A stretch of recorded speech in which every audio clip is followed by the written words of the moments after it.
Amen. Bonjour frères et sœurs. Bienvenue à chacun. Très heureux de partager ce culte avec vous ce matin et ça fait du bien de revoir l'église. On a eu une semaine où j'étais en mission. Je sais que vous avez prié pour moi et c'est avec plaisir que je reviens à la maison. Un temps pour tout. Alors ce matin, c'est vraiment il y a des messages qui sont comme ça. Ça paraît banal les petites choses.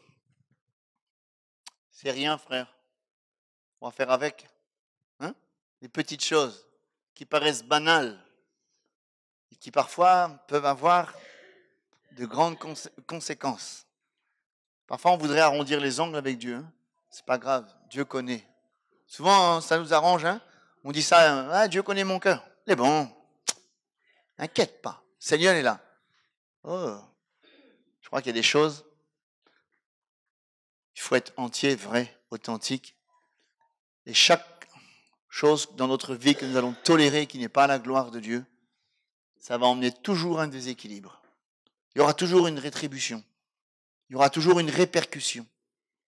Donc c'est pour ça qu'il faut être sérieux dans les choses de Dieu. Alors, vous connaissez l'histoire de Sodome et Gomorrhe. C'est une ville où il y avait la débauche. Des choses que même les animaux ne font pas. Terrible, terrible, terrible, terrible.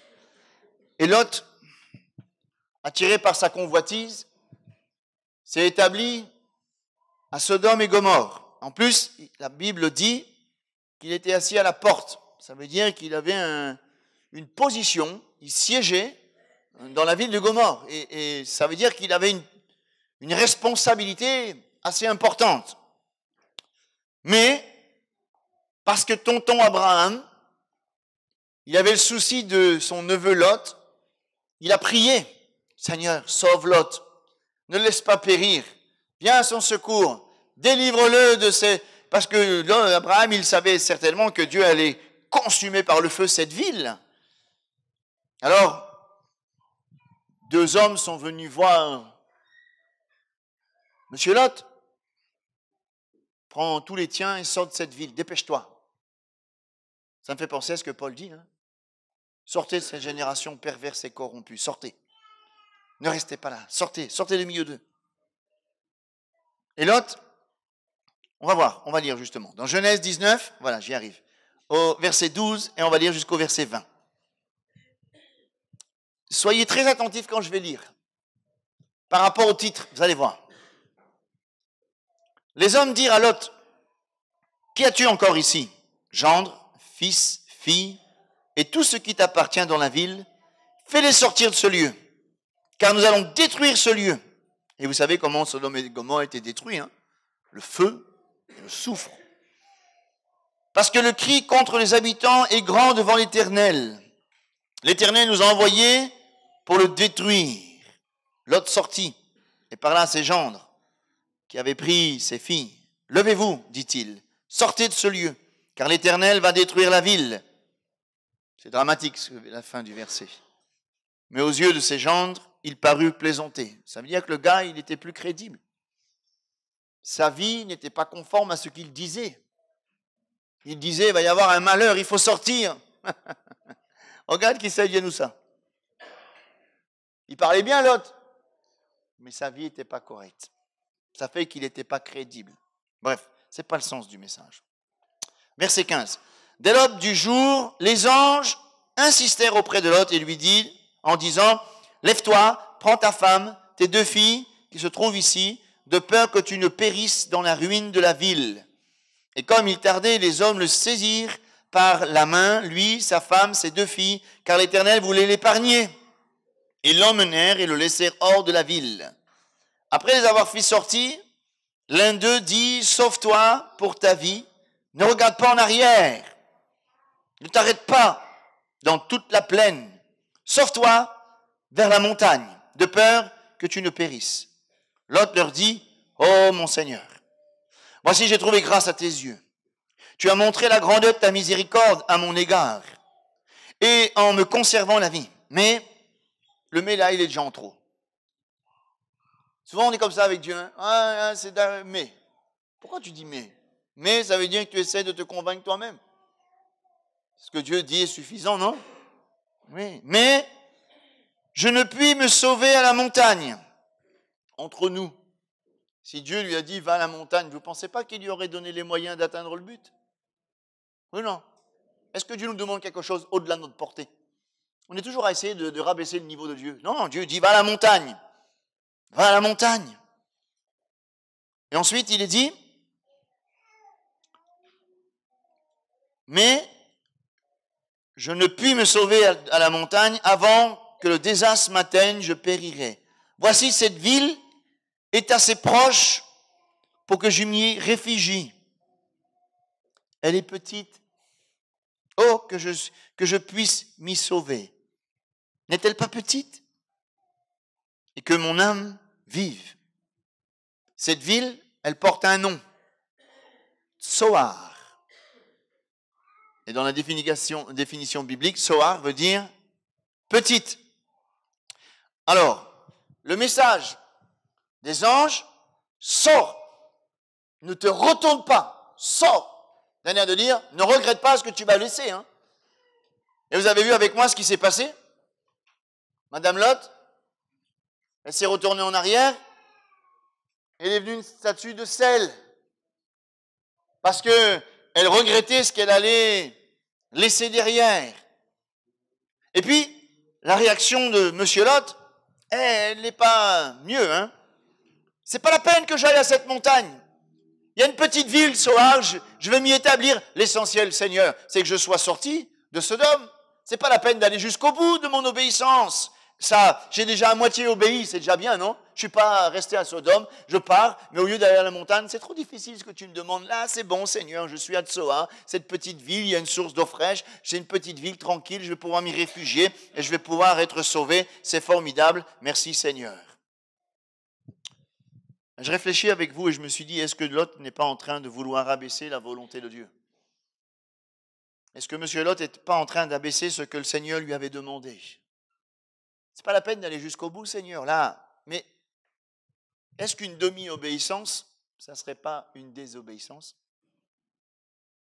Et je voudrais qu'on réfléchisse ce matin à la lumière de l'Évangile. Est-ce que parfois, on n'est pas un peu comme ça aussi? Seigneur, ce n'est pas la peine que j'obéisse totalement. Du moment que je crois en toi, c'est bon, non? Est-ce que Lot n'est pas en train d'arrondir les angles? Gardons-nous de remettre en cause la parole de Dieu.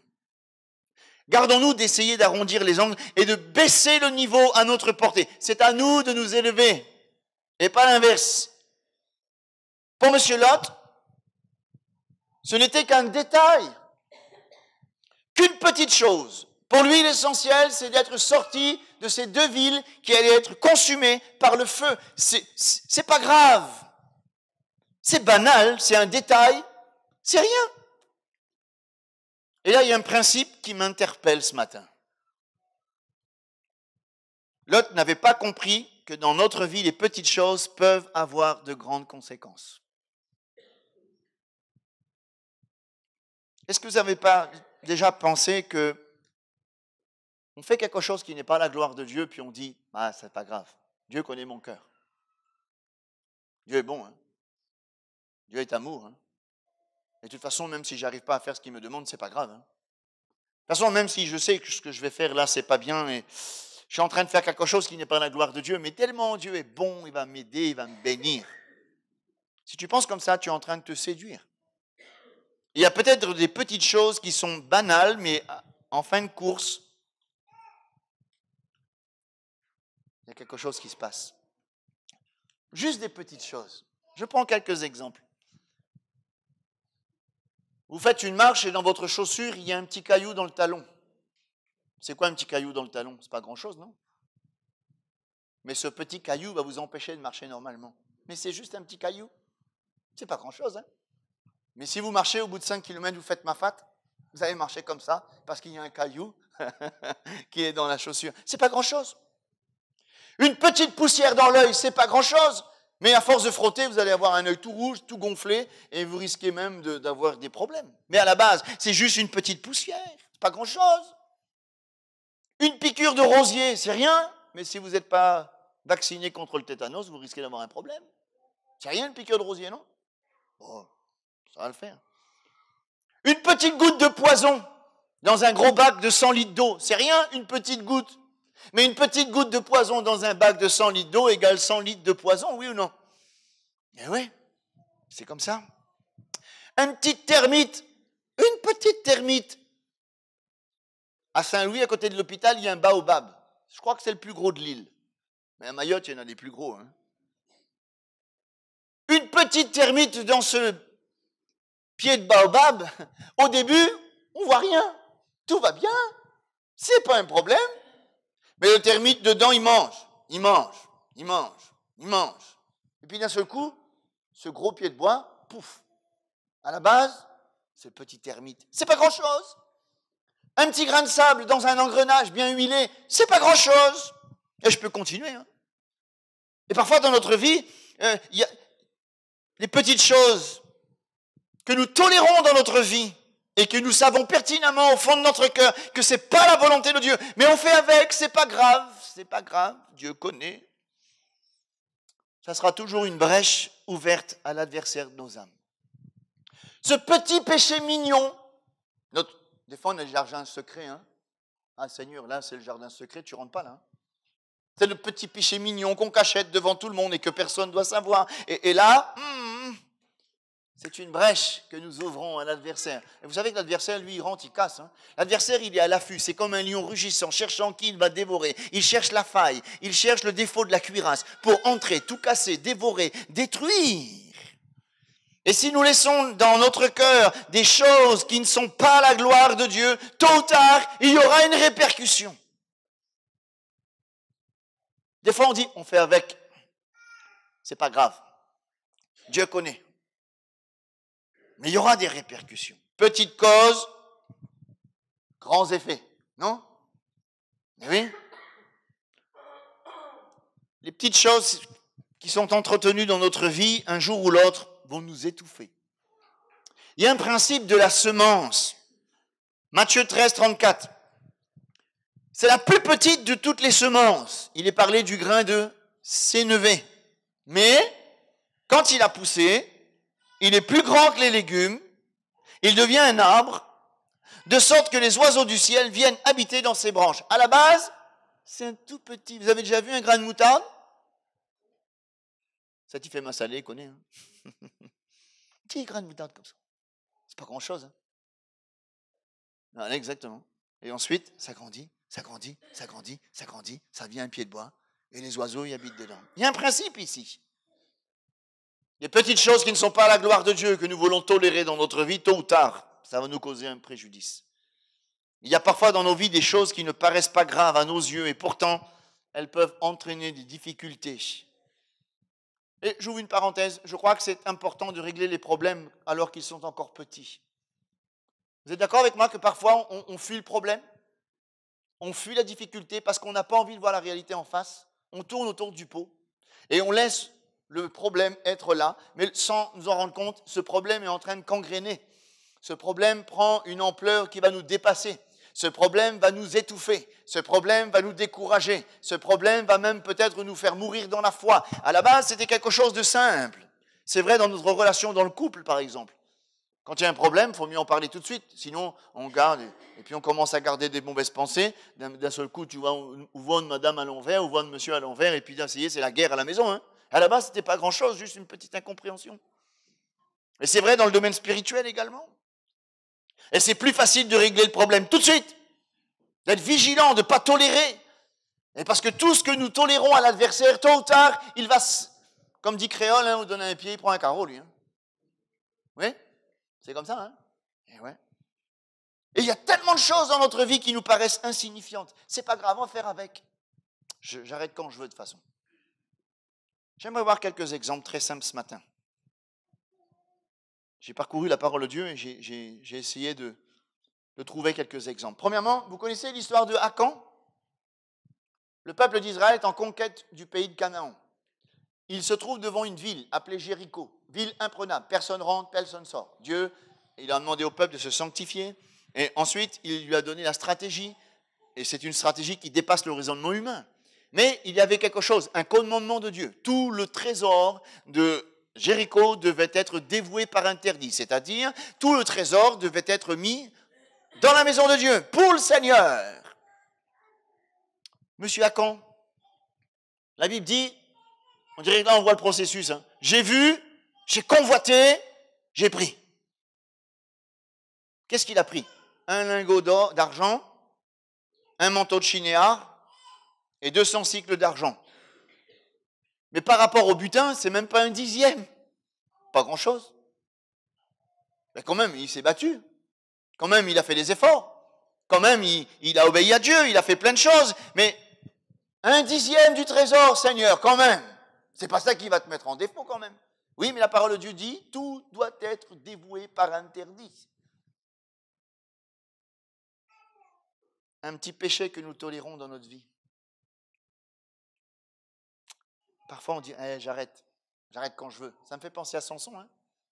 Je m'en sortirai comme les autres fois, hein. Non? Vous connaissez l'histoire? Samson, les Philistins sont sur toi, les cordes fraîches sont brisées, et pourtant le gars était entré dans le péché, et il s'est séduisé lui-même en disant que Dieu était avec lui. Mais Dieu est avec ceux qui marchent dans la sainteté. Ouh! Ça mérite un gros amen, ça, non? Eh oui, Dieu est saint. Eh oui. Un jour, un prédicateur Nicky Cruz, vous connaissez l'histoire? En parlant de la drogue, il a dit ceci. Et c'est vrai, pour être passé par là, je sais que c'est vrai. Au début, c'est un petit singe rigolo. C'est rigolo. Puis à un moment donné, il devient gros, puis il devient un gorille qui vous étouffe. Charnellement, le péché peut être séduisant, hein. C'est rigolo. On s'essuie la bouche et puis hop, hop, Seigneur, c'est pas grave. Un petit écart, pardonne-moi Seigneur, hein. Ok? Mais tu as mis un pied là où il ne fait pas le mettre. C'est comme les ronces, hein. Les ronces poussent. Vous savez la parabole de la semence, le semeur est sorti pour semer, il y avait les ronces. Et les ronces, vous croyez que ça s'est fait en un jour? Les ronces, ils ont commencé à pousser, à étouffer la bonne semence. Il y a eu une rétribution, il y a eu quelque chose. Et à chaque fois que nous permettons au péché de s'installer sur peut-être des choses subtiles, quel est le salaire du péché? La mort. Quelles sont les conséquences du péché? Romains 3, 23. Le péché nous prive de la grâce de Dieu. Et à chaque fois que nous tolérons des choses qui ne sont pas à la gloire de Dieu, on ne dit jamais que ce n'est pas grave. Parce que le péché, c'est grave, hein. On est dans un siècle où on banalise le péché. Dieu est bon et de toute façon, Dieu, du moment que tu crois en lui, tu iras au ciel, hein. Il y a encore des chrétiens qui pensent que parce qu'ils croient en Jésus, ils iront au ciel. Mais si tu ne marches pas dans la sanctification, mon ami, tu vas être surpris, tu es en train de vivre un rêve. Réveille-toi, hein. Eh oui.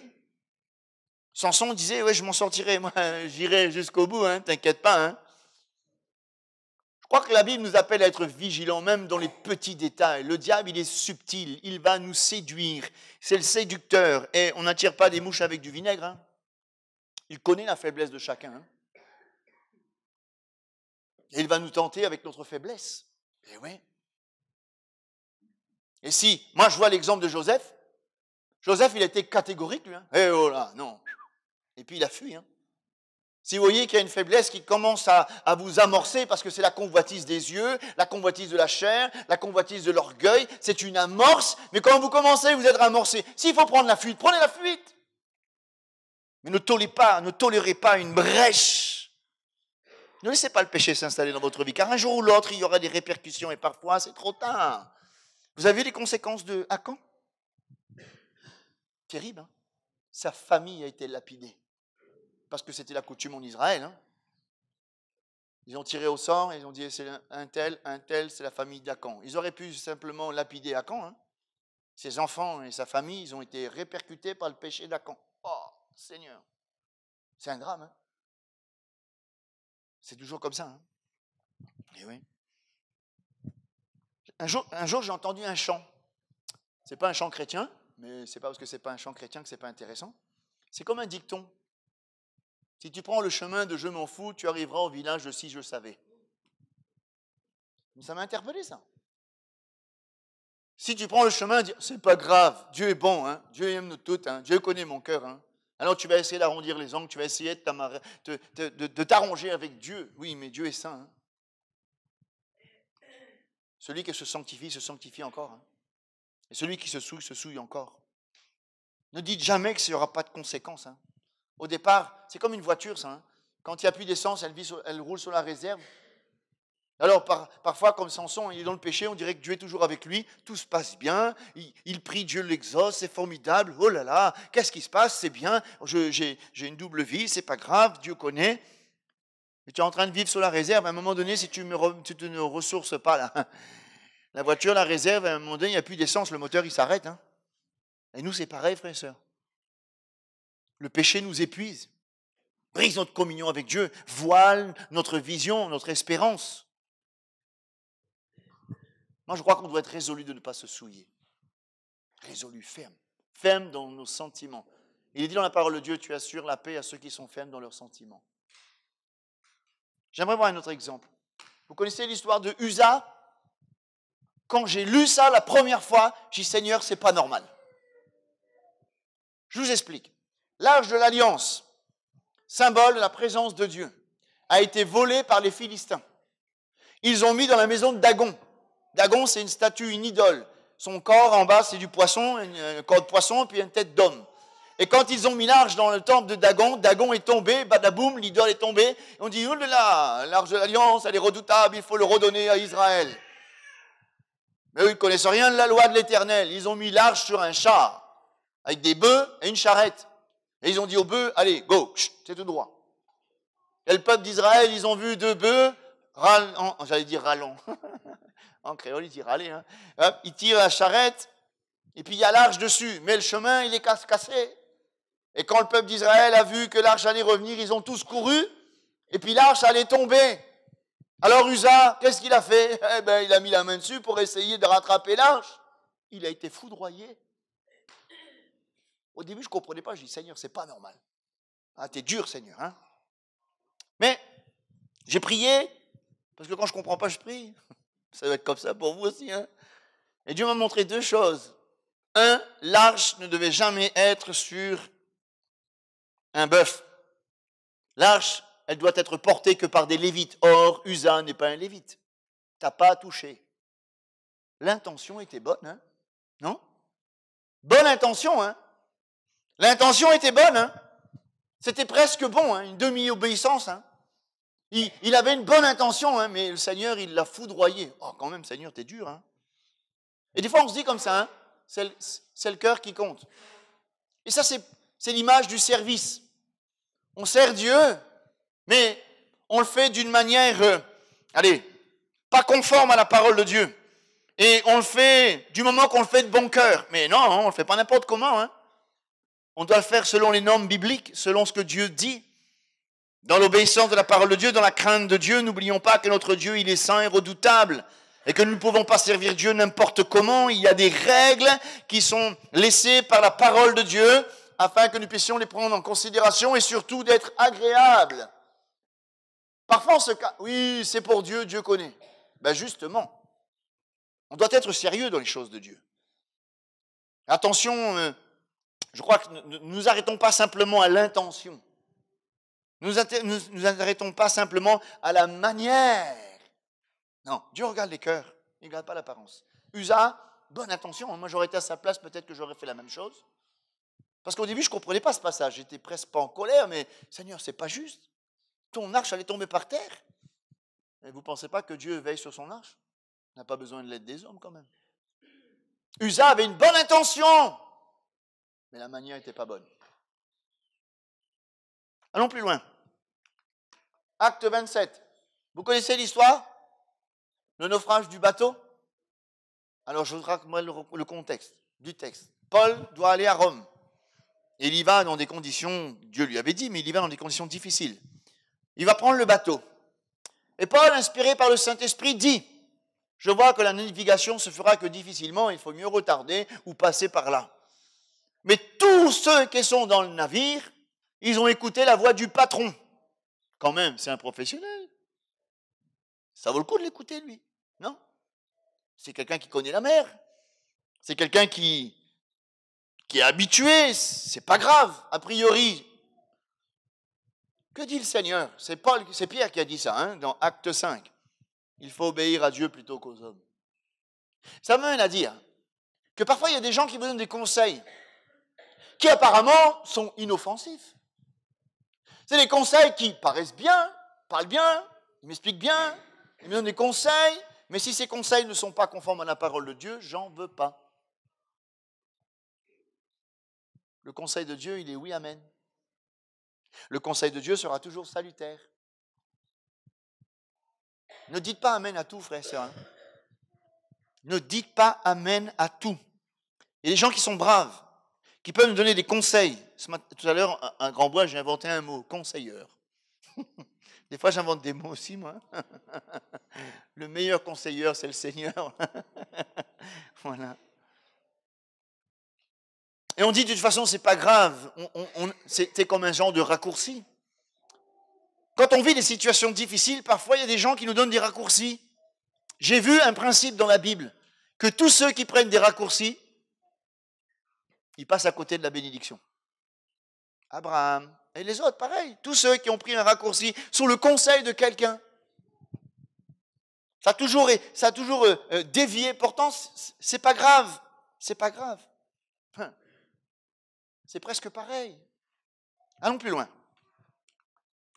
Dans Ecclésiaste 10, verset 1, j'ai lu ce verset.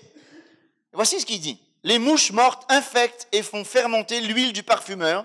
Un peu de folie l'emporte sur la sagesse et sur la gloire. Qu'est-ce que 2 mouches peuvent gâter un bac de parfum? Quand même, c'est un peu exagéré, non? À Petite-Île, il y a des mouches bleues ici? Ouais. Vaison de marmite, hein? Si on a un petit carica, mais rond pour 11 heures, si ma mouche bleue rentre dedans, on va manger le verre. 2 mouches bleues gâtent toute carie, oui ou non? Mouche bleue, ils arrivent, ils pondent, ils manger, gâter. Fini. 2 mouches. La mouche, c'est la pourriture, c'est le péché. L'huile du parfumeur, ça me parle, ça doit nous parler, l'huile du parfumeur. C'est l'huile d'onction. Et nous avons reçu une onction sur notre vie. C'est vrai ou pas vrai? L'onction, c'est pas comme si tombé par terre, c'est pas ça. Hein. L'onction, c'est la main de Dieu sur notre vie. Mais quand les mouches, c'est la pourriture, le péché s'installe, nous perdons notre onction. Nous perdons l'approbation de Dieu. Et comme c'est l'huile du parfumeur, l'odeur de Christ ne peut plus être répandue autour de nous parce que nous devons être comme du parfum, comme des lettres qui doivent répandre la bonne odeur de Christ, c'est-à-dire avoir un bon témoignage. C'est important qu'on ait un bon témoignage. Mais 2 mouches peuvent faire gâter le parfum. Vous savez, parfois, il y a des petites choses que nous tolérons dans notre vie et qui couvrent le témoignage. Avez-vous remarqué que ceux qui ne connaissent pas Dieu, notre famille, nous veillent dans le moindre détail? Jésus était dur des fois, hein, mais il avait raison. Vous êtes des murailles blanchies. Vous nettoyez l'extérieur de la coupe, l'intérieur est plein de rapines. D'un air de dire, vous faites soigner l'apparence, mais attention aux petits détails. Même Jésus a dit, vous filtrez l'eau pour ne pas boire les moucherons et vous avalez des dromadaires. Pourquoi le moucheron et le dromadaire? Je vais déjà expliquer ça. Hein. Le moucheron, c'est le plus petit animal impur et le dromadaire, le plus gros.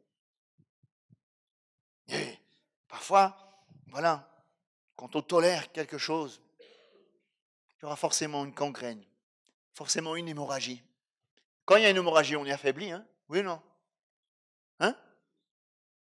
Quand on se coupe le doigt, on perd beaucoup de sang, à un moment donné, on devient tout pâle. Oui? C'est comme ça, hein? Le péché est une véritable hémorragie dans notre vie. Et notre témoignage, il n'est pas à la gloire de Dieu. N'est-ce pas pour ça que Jésus a dit que prenez garde que votre lumière ne devienne pas ténèbres? Quand je parle de la lumière, ce n'est pas la lumière électrique, le soleil, c'est le raisonnement, c'est l'entendement. Les gens nous regardent dans le moindre détail. Veillons, veillons, veillons. Pas seulement à notre apparence. Veille sur ton cœur plus que toute autre chose. Ne permets pas à une pensée. Vous savez, l'adultère, ça commence comment? Par une pensée? Oui, non? Celui qui convoite la femme de son frère a déjà commis adultère dans son cœur. Et pourtant, il n'a pas commis le péché encore. Il n'est pas passé à l'acte. Et les pharisiens, ils pensaient que tant qu'on ne passe pas à l'acte, c'est bon. Mais non. La convoitise des yeux, la convoitise de la chair, la convoitise de l'orgueil. Ça commence comme ça. C'est une gangrène. Et là, c'est un germe. Tout pousse. Ça commence par une pensée. Ça commence. Et ensuite, ça grandit, ça étouffe. Et badaboum. Allons plus loin. La négligence. Dans Proverbe 24, il est dit ceci au verset 33. Un peu de sommeil, un peu d'assouplissement, un peu croiser les mains pour dormir. La pauvreté te surprendra comme un rôdeur et la disette comme un homme en âme. Un peu de sommeil. Un peu d'assouplissement. Un peu croiser les mains. Un peu d'oisiveté. Un peu de laisser aller. Fatigué, frère. Tu sais, parfois, c'est subtil, hein. Si je ne viens pas au culte dimanche, c'est pas grave. La preuve, regarde, le lundi, je continue à prier le Seigneur, tout va bien. Mais il y a quelque chose qui est planté. Le matin, je ne prie pas le Seigneur. Ah, j'ai pas eu le temps ce matin. Ah, bon, ben là, c'est pas grave. C'est pas grave. C'est une semence. Semence. Semence. Que dit la Bible dans Corinthiens? Un peu de levain fait lever toute la pâte. Le levain, c'est le péché, hein. J'étais boulanger, cuisinier, pâtissier, boulanger. Et quand je faisais des gâteaux, à un moment donné, je faisais du pain. Alors, 50 kilos de farine, hein, c'est pas un bricole pas un kilo, là. Hein. Et puis, on met un gros sachet de levure, paf, puis on tourne, on pétrit, puis on laisse pousser. Et moi, j'ai oublié. Ma pâtissier gâteau m'a oublié mon pain. Allez. Un petit peu de levure. Le pétrin, ça débordait de partout, ça tombait par terre. J'ai tout perdu. Voilà. Un peu de levain fait lever toute la pâte. Un peu de sommeil, un peu de laisser aller, un peu moins de vigilance, un peu moins de communion avec Dieu, un peu moins de sérieux. C'est juste un petit écart. Hein, Seigneur, un petit écart. C'est pas grand-chose. Pardonne-moi, Seigneur, mais je vais revenir, t'inquiète pas. Là, tu es en train de glisser déjà. Il faut qu'on soit sérieux.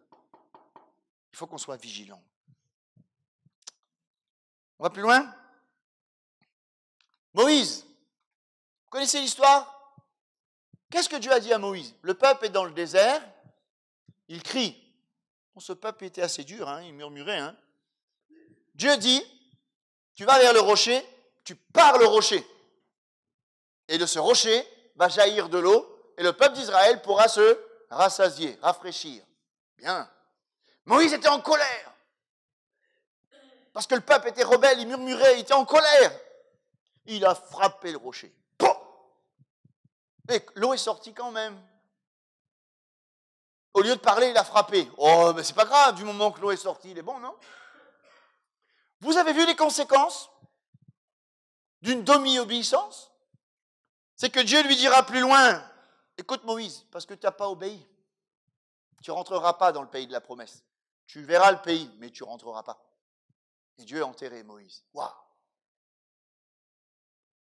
Quand même, l'eau est sortie, hein? Non? L'eau est sortie, hein? On aurait pu penser que Dieu était d'accord, hein? Que Dieu a donné son approbation. La preuve, l'eau est sortie, il n'y a pas de problème. Ben non.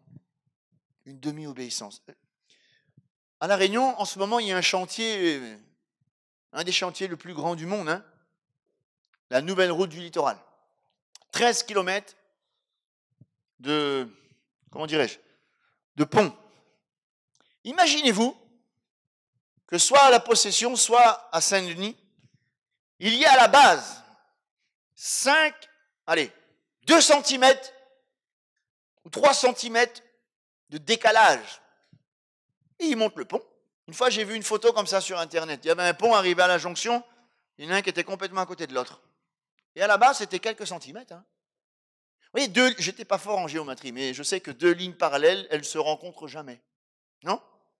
2 lignes parallèles, c'est comme ça, c'est parallèle. Hein. Si une des deux, elle a un petit millimètre, à un moment donné, elle va croiser l'autre et après, elle s'éloigne pour ne plus jamais revenir.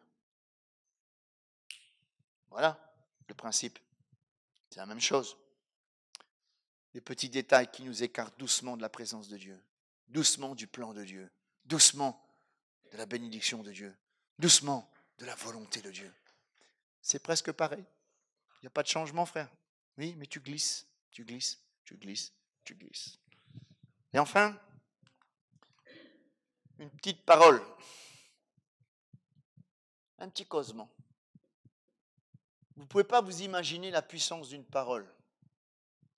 Jacques parle de la langue. Il dit que la langue, c'est un petit muscle que l'homme n'a pas réussi à dompter.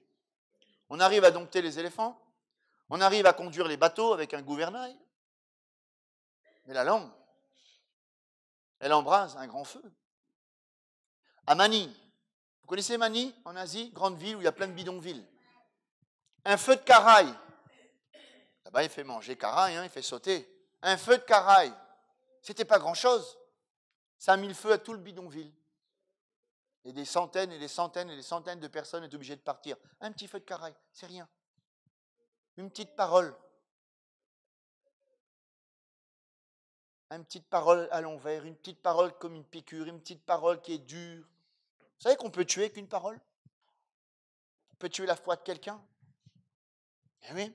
Et c'est pour ça que Paul il dit ceci, que votre parole soit toujours accompagnée de grâce assaisonnée de sel, afin que vous sachiez comment il faut répondre à chacun. Une petite parole. La Bible dit bien, une parole dite à propos apporte la guérison. Alléluia. Petite parole. Des fois, une petite plaisanterie. Mais il suffit que la personne en face de vous, elle ne comprend pas la plaisanterie, ça y est, vous la découragez. Oui, non? Eh oui, c'est comme ça. Pourtant, ça ne paraît pas grand-chose. S'il ne comprend plus les rigolades, à ce moment-là, vous savez, ça va là. Et je pense que là, il y a un véritable problème. Voilà. On pourrait continuer la liste. Mais il me semble que le plus important de retenir, c'est ça. Veillons et prions. La chute commence toujours par des détails. Eh ouais, la chute commence toujours par des détails. Et je prie afin que le Seigneur puisse nous faire comprendre que dans notre vie, il y a parfois des petites choses que nous tolérons. Et on dit c'est pas grave. Mais un jour, tu vas arriver au village de Si je savais. Les remords, c'est toujours après. On doit être sérieux, frères et sœurs. Résolu, sérieux. Et les petites choses que nous tolérons dans notre vie, elles nous privent parfois de grandes bénédictions, de victoires, des choses qui nous paraissent être des détails. Pourtant, c'est une brèche qu'on ouvre. Veillons. Non pas seulement ce qui frappe les regards, veillons. Veillons et prions. Seigneur, aide-nous. La Bible dit bien que celui qui se sanctifie encore. Et oui. Que celui qui se souille encore. Que Dieu nous aide, frères et sœurs. Les détails, c'est une brèche qu'on ouvre. C'est une petite porte qu'on ouvre. Petite faille. Si vous laissez votre maison à demi ouverte, c'est pas grand-chose, non? Et là, c'est pour que le voleur y rentre. Oui? Non? Ah ouais, petite brèche. Le diable, c'est le voleur. Il cherche la brèche. Il est là, il est comme un lion rugissant. Il cherche la brèche. Et quand il a trouvé une brèche, là, il y rentre, bam, casse tout, lui. À la base, c'était juste un petit détail. C'est pas grand-chose, frère. Veillons, frères et sœurs. Soyons sérieux dans les choses de Dieu. Que Dieu nous aide. On ne peut pas, la Bible dit, je termine avec ça. Est-ce que quelqu'un peut jouer avec le feu sans se brûler? On ne peut pas, c'est tenter le Seigneur. Jusqu'où je peux aller? Jusqu'où je peux aller? Ne présume jamais de tes forces.